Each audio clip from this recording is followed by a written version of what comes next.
And here at the Harper Library in the University of Chicago, our distinguished guests have their own ideas too. So let's join them now.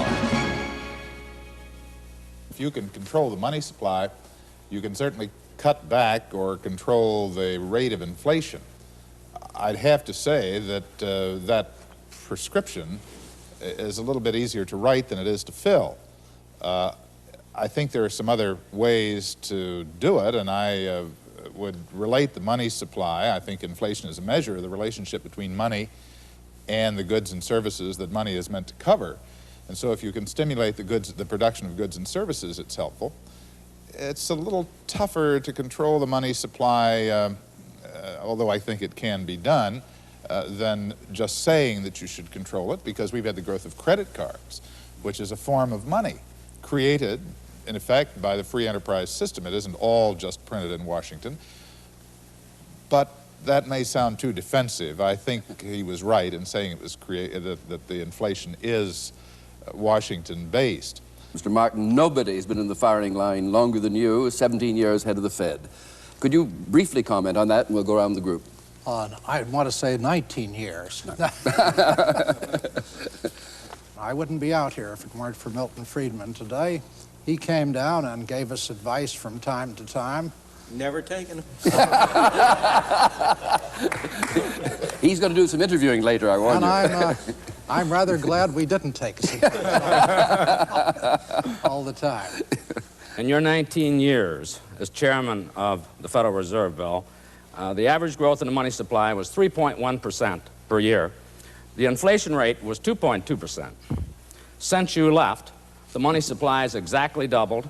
The inflation rate is averaged over 7%. And of course, in recent times, the money supply has been growing in double-digit territory, as has our inflation rate. May I first of all confirm two facts which have been so vividly brought out in the film of Professor Friedman, namely that at the basis of the relatively good performance of Western Germany were really two events. One, the establishment of a new sound money, which we tried to preserve sound afterwards.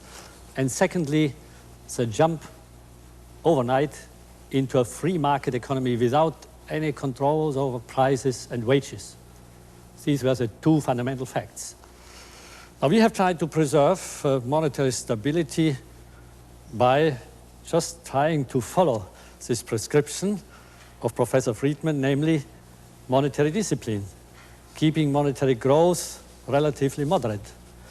I must, however, warn you, it's not so easy as it looks if you just say governments have to have the courage to persist in that course. Yeah.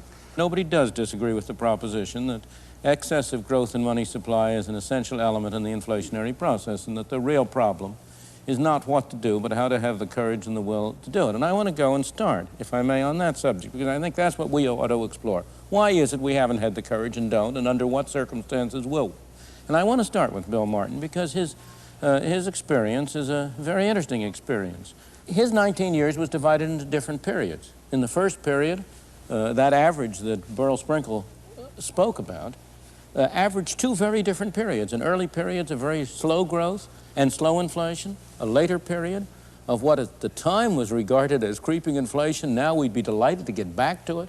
People don't remember that at the time that Mr. Nixon introduced price and wage controls in 1971 to control an outrageous inflation, the rate of inflation was 4.5% per year. Today, we'd regard that as a major achievement. But the latter part of the period when you were chairman was a period when the inflation rate was starting to creep up and money growth rate was also creeping up. Now, if I go from your period, you were eloquent in your statements to the public, to the press, to everyone about the evils of inflation and about the determination of the Federal Reserve not to be the architect of inflation. Your successor, Arthur Burns, was just as eloquent, made exactly the same kinds of statements, as effectively, and again, over and over again, said the Federal Reserve will not be the architect of inflation. His successor, Mr. G. William Miller, made the same speeches and the same statements and the same protestations. His successor, Paul Volcker, he is making the same statements. Now, my question to you is, why is it that there has been such a striking difference between the excellent pronouncements of all chairmen of the Fed. Therefore, it's not personal on you. You have a lot of company, unfortunately, for the country. Why is it that there's been such a wide diversion between the excellent pronouncements on the one hand and what I regard as a very poor performance on the other? Because monetary policy is not the only element. Fiscal policy is equally important. You're shifting the buck to the Treasury, Yes. to the Congress. We'll get to Mr. Brown, Yeah, don't that's worry. right. The relationship of fiscal policy to monetary policy is one of the important things. Could you remind us, the general audience, when you say fiscal policy, what you mean in distinction to monetary policy? Well, taxation, Yep. the raising revenue. And spending. And spending. And deficits. And deficits, yes, exactly. And I think that you have to realize that when I've talked for a long time about the independence of the Federal Reserve, that's independence within the government, not independence of the government.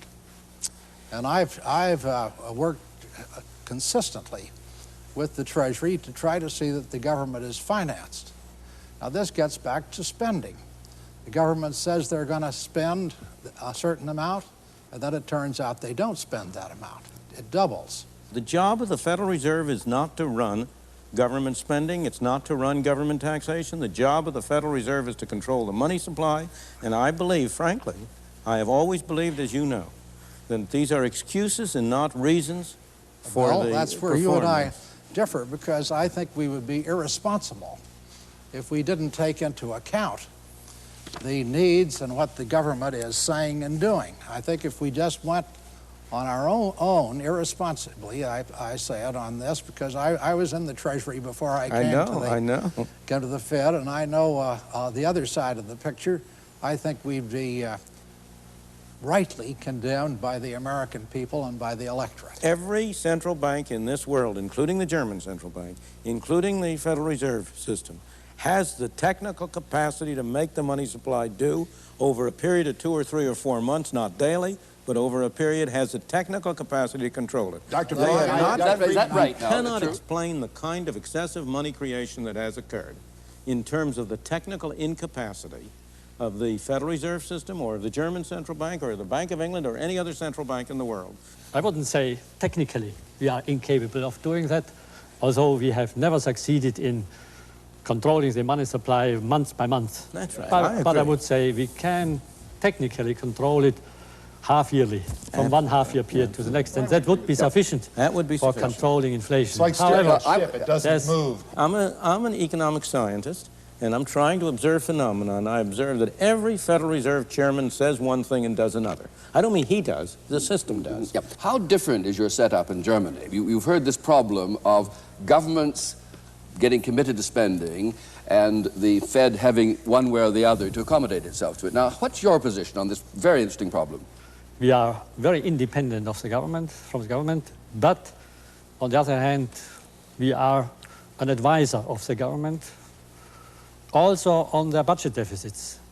And they would not easily go before Parliament with a deficit in their budget which is openly criticized and disapproved by the central bank.